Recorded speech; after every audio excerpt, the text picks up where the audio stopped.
celebrating 48 years on the air. Award-winning Farm Week is a production of Mississippi State University Extension. Today on Farm Week, wild hogs still a problem, and encore of our special Hogumentary. In Southern Gardening, the namesake of Mississippi, we all know and love the Magnolia. Plus Zach with two other icons of Mississippi ag, poultry, and sweet potatoes. And in our feature, women have always played a big role in poultry. We're back in time to meet three from MSU. Farm Week starts right now.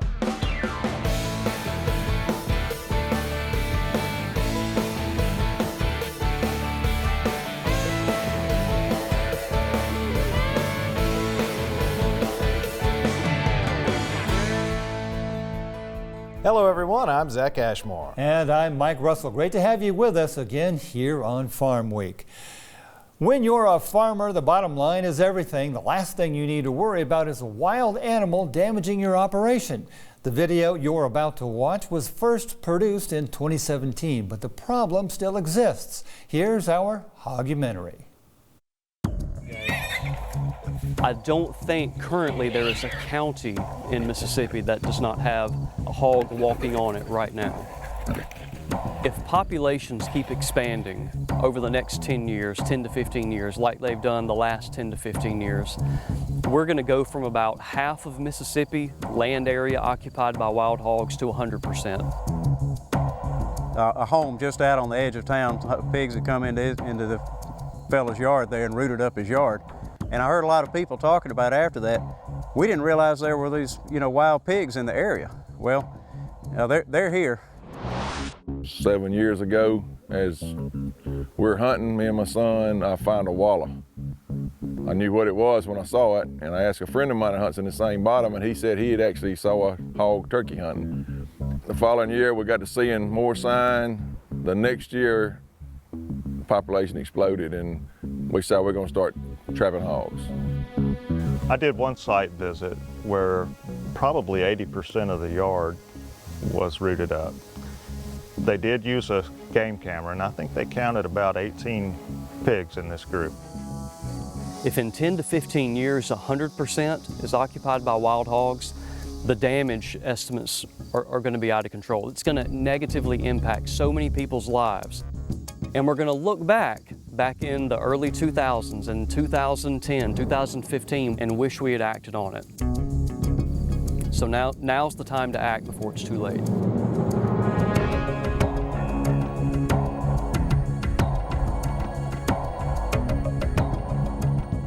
We've had hogs, wild hogs in Mississippi for probably well over 50 years. And they were isolated in small pockets just like in a lot of the U.S. But it's really over the past 20 years, and especially the last 15 to 10, is what we've seen this rapid expansion. We probably have a couple 100,000 hogs in Mississippi, whereas in places like Texas you have in the millions. So we're not there yet, and we don't want to get there, but we certainly have enough to be causing a tremendous amount of damage. Initially we thought, well, wow, that's neat. We've got pigs here that gives us something else to hunt, and it was kind of novel for us. But that real quickly that changed, and we began realizing, the damage that they did, and it just got to be where I didn't like to see pigs anymore. Didn't want a pig anywhere near the place. My objective with my property is to promote wildlife as much as I can. My family and friends, we hunt here. I plant probably 15 to 20 acres of food plots each year, and it's really frustrating. When the pigs come through and destroy it, that's gone. All that time and effort, the money that it costs to buy seed and fertilizer, that effort's gone. The hog numbers have increased and our deer numbers have decreased. It's affected our enjoyment of the property. My objective with this place is to make it into a premier wildlife habitat. It's very difficult to do with the pigs. I love this land. It's an important place for me and my family. And in a lot of ways, my children have grown up here with me. We spent a lot of time here together, a lot of quality time. I want my family to be able to continue to do this, for many generations. I hope that they can. They get into a hay field and just they can just tear it up like a bomb went off in it, and it makes the ground just terribly rough. Of course, it kills what's there. It's just like somebody disc a fill up and didn't do anything to it. I mean, they just tear it up, and grass grows back over, and you don't even know it's there. Monetarily, the damage it does to us would be damage to our hay fields, and then just wear and tear on your equipment. I mean, banging around with a hay baler and a tractor is just rough on them, and the more you beat them up, the quicker they're going to wear out. So, you know, you may not realize that the money's coming out of your pocket tomorrow, but 5 years down the road, well, here's a big bill, and it was caused by all this rough ground that you rode over. I'm a small-time guy. I don't have a big profit margin to start with, so anytime that I waste money, it hurts my bottom end on the, you know, whether I make a profit or not. We've heard this so many times at our workshops when we're working with landowners. Someone will come up and say, you know, 5 years ago we saw the first hog, and we thought it was kind of cool. And literally all these people will say within 3 to 5 years, now they're completely out of control. Literally this animal can have a reproductive rate 2 times that of white-tailed deer. And everyone knows how many deer we have throughout the U.S. and throughout Mississippi. And so our role in extension is, number one, we want to educate people and let them know that you don't want this animal on your property. And then secondly, if you have hogs, if you are currently experiencing damage, let's educate you on one of the best, most cost-effective and efficient techniques for trapping them and limiting their populations. The website that we created, wildpiginfo.com, has been a good delivery system. We have on there different material like how to build a trap. We have diagrams, how to place trail cameras for monitoring the trap. We tried to think of everything possible that someone would want to know about wild hogs. The website that we have, the videos that we have, you know, we're literally all throughout North America. A lot of people know Mississippi State Extension and what we're doing with the hog damage program. So I want to know and hope that Extension has played a role causing the decline, at least in some areas, of wild hogs. Trapping wild hogs is a big challenge. The ones that have had success have pretty well followed our protocol that we outlined. You've got to scout the area out, you put out trail cameras, you try to get an idea of how many hogs there are. No running dogs, no shooting while you're trying to trap, and being able to get them in a trap. What I hope people will take away from this video is first of all an understanding of how serious this problem is, so that we can, in general, the citizens of Mississippi can stand up and say, we don't want this. Hopefully, we can stop this in its tracks before it gets any worse.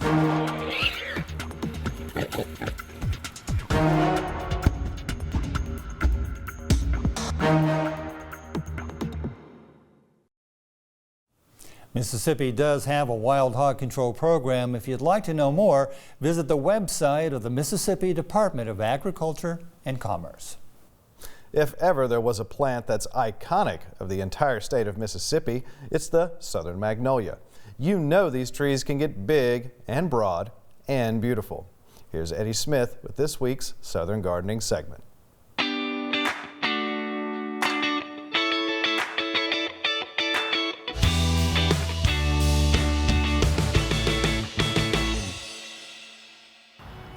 There's no wonder why Mississippi is called the Magnolia State. The southern magnolia is an iconic symbol in Mississippi and across the southeast. Nothing describes the southern magnolia better than its given scientific name, Magnolia grandiflora. It is a beautiful classic magnolia with its large, thick, glossy leaves. The individual oblong leaves are 5 to 8 inches long and feel leathery. The bottoms of the leaves are covered with a rusty brown fuzz. Being true to its scientific name, Magnolia grandiflora, the flowers certainly are grand. In late spring through summer, the creamy white flowers are displayed, and you certainly can't miss the up to 8-inch diameter cup-shaped blooms. The petals are thick and feel waxy and have a lemony fragrance. The flowers are replaced with cone-like seed pods. When the pods ripen, the large red seeds are pushed out and add to the beauty of this tree. capable at growing at a moderate rate of 80 feet or more with a 30 to 40 foot spread, the southern magnolia forms a dense, dark green pyramidal shape in the landscape.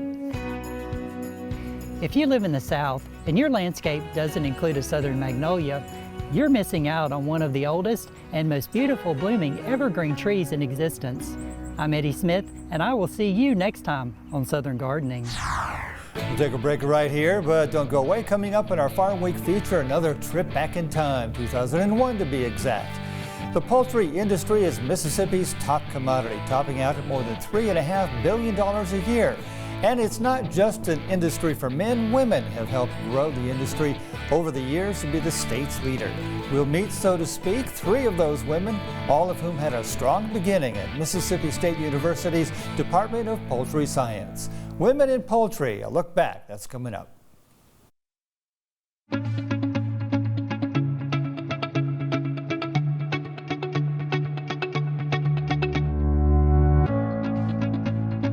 I believe in people and their hopes, their aspirations and their faith.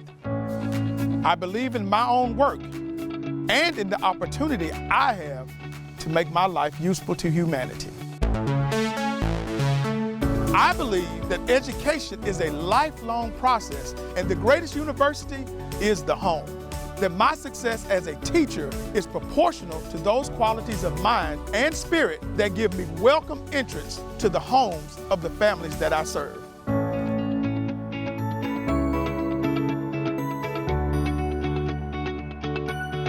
Because I believe these things, I am an extension professional.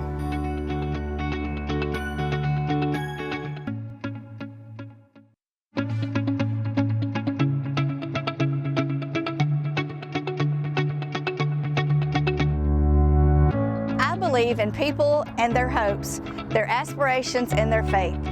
I believe that education, of which extension work is an essential part, is basic in stimulating individual initiative, self-determination, and leadership.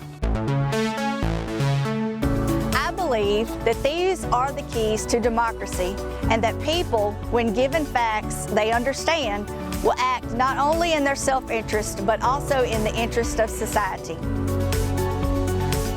I believe in intellectual freedom to search for and present the truth without bias and with courteous tolerance towards the views of others. Because I believe these things, I am an extension professional.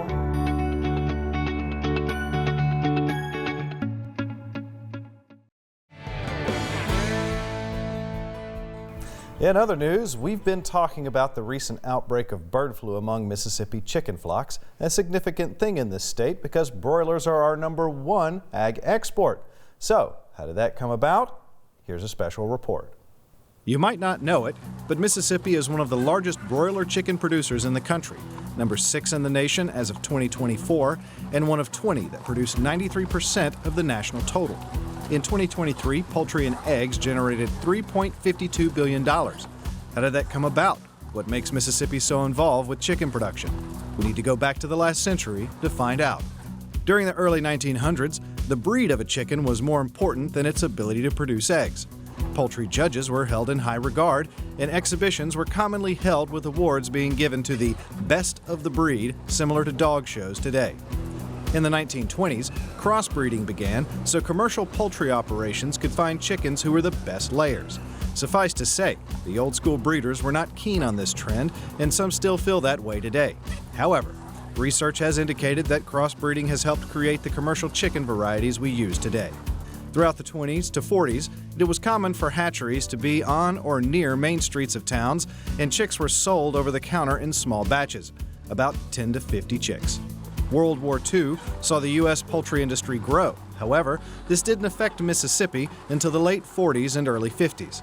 During this period, more and more poultry companies began purchasing their own breeder flocks, hatcheries, feed mills, grow-out operations, and processing plants, becoming vertically integrated.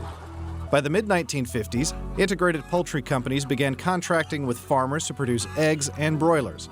In general, the contract required the company to provide chickens, feed, and technical knowledge. The farmer provided the land, house, equipment, and labor. The vast majority of Mississippi's broilers and eggs are still produced under this type of arrangement. The Extension Service and the Mississippi Poultry Improvement Association conducted numerous poultry barbecue demonstrations throughout the state to promote chicken consumption. Poultry companies hired men to work with the farmers with whom they had production contracts. These men were called servicemen. Mississippi State University conducted schools to teach the most current technology available. Approximately 150 to 300 poultry workers attended these two-day schools. The industry matured during the 60s and early 70s. Several companies ceased to operate efficiently and were purchased by other companies. The industry consolidated into fewer, larger companies, and that is how it is today. Sweet potatoes are a pretty big deal here in Mississippi. Also, we love them and we love to eat them. But what are the economic factors in play for those who grow them? You might be surprised. The annual sweet potato crop in Mississippi is a unique aspect of this state. Calhoun and surrounding counties in the north of the state grow the vast majority. The city of Vardaman calls itself the sweet potato capital of the world. So, what makes this particular crop so special here?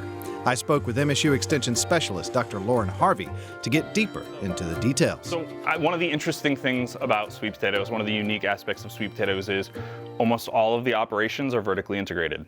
It's different from traditional row crops. You grow the crop, you harvest the crop, you end up selling it, and it gets sent to a grain elevator. Well, all of the storage in this case, and therefore all of the risk, is maintained by the sweet potato grower. So you grow the crop, you seek out customers, then you wash and sell the crop on demand, and then you ship that crop out to those people. But you're maintaining possession and ownership of the crop that entire time. And so a portion of that crop then gets saved from one year to the next to be used as seed for the next year. So they're completely vertically integrated operations, and therefore the risk is maintained by the grower throughout that whole time. So I like to say that growing the potatoes is really only half the battle. You then have to store it, you have to find your customers, you then have to be able to effectively wash and pack it. It's a lot more than just growing the potatoes. So the normal buyers of sweet potatoes would be your large grocery chains, Walmart, H-E-B, Publix, Trader Joe's, Whole Foods, you name it, those kind of larger grocery stores. And then another very large consumer would be, and we call that fresh market, and then another large consumer would be processing. So you have companies that make sweet potato chips, sweet potato French fries, and those would be companies like McCain Foods, Lamb Wesson, J.R. Simplot, those kind of companies. And those two market groups really make up the vast majority of sweet potato sales, fresh market and then processing. And then there's about 80, I want to say, at least for the state of Mississippi, it changes depending on where you are in the country, but Mississippi, about 85% of our crop is consumed as fresh market product, and the vast majority of that is consumed domestically. And then the remaining 15% or so is through processing of some sort. According to the Mississippi Sweet Potato Council, the best potatoes should be firm, round, with fairly even coloring. Store them in a cool, dry, ventilated space. Don't refrigerate them. Cook them with the skin on to preserve nutrition, and use a stainless steel knife to cut them. Time now for that look back we've been promising you. This story produced all the way back in 2001. Women in poultry and the impact women from MSU's Poultry Science Department have had on the industry. We begin with the original intro of the story by former Farm Week anchor Artis Ford. The nation's poultry industry employs many people, especially here in Mississippi. We're fifth in the nation in poultry and egg production. Many of those jobs are filled by men. It's ironic considering women are credited with starting commercial poultry production in the United States. In recent years, however, more women are entering the professional and executive ranks of the poultry industry. Things are really opening up for females in poultry science. There have been quite a few that have graduated since I was there, and there were several before me, and we're all doing really well. And you have to be willing to get out there and figure out what you want to do and stay there, and you have to pay your dues and tough it out, but it's worth it. And I think it's a good career choice for a woman right now. Ren Laster McDonald is the Director of Food Safety for the world's largest egg producer, Cal-Maine Foods of Jackson, Mississippi. She is one of a growing number of women working in professional and executive roles in the nation's poultry industry. Dr. Wallace Morgan is the head of the Poultry Science Department at Mississippi State University. He says 21% of his bachelor degree candidates are women. Morgan says the opportunities are there for women and men in the poultry industry and its allied businesses. In my history here since 1980, and I'm sure it goes back before that, we've never had a student graduate that did not have a job offer. Never. And most of the times there will be numerous offers. The 100% job placement rate for graduates was a big factor in McDonald choosing a poultry science degree at MSU. The Mississippi native also earned a master's degree in food science. McDonald makes sure Cal-Maine's 23 nationwide locations package eggs that are safe and produced according to federal and state laws, not to mention customer specifications. Especially here with Cal-Maine, there's a very strong commitment to food safety, and the upper management relays that to our people who are out in the field and things like that. So actually it makes my job a lot easier. Plus, you just have to try to get along with people and just try to make them understand that all the documentation and all the paperwork we do, it protects me, it protects them, it protects our company as a whole. And once you try to get that across to them, it helps them understand a little bit more as to why we have to do what we have to do. Piece size consistency, making sure that all... Judy Harrison grew up on a poultry farm before graduating in 1989 with a degree in poultry science from MSU. The Mize, Mississippi native worked with 2 poultry processors before coming to the KFC Corporation in 1992. I'm a quality assurance scientist, and we work with all the fresh poultry suppliers. We have specs and QA programs for all our products, and we work with the suppliers to make sure that they're providing the restaurants with the products they're supposed to be getting. Harrison works out of KFC's world headquarters in Louisville, Kentucky. She coordinates quality assurance work. This includes inspecting and working with processing plants to ensure the poultry meets KFC requirements. For example, the chickens are delivered already cut to KFC restaurants. These pieces must meet size specifications.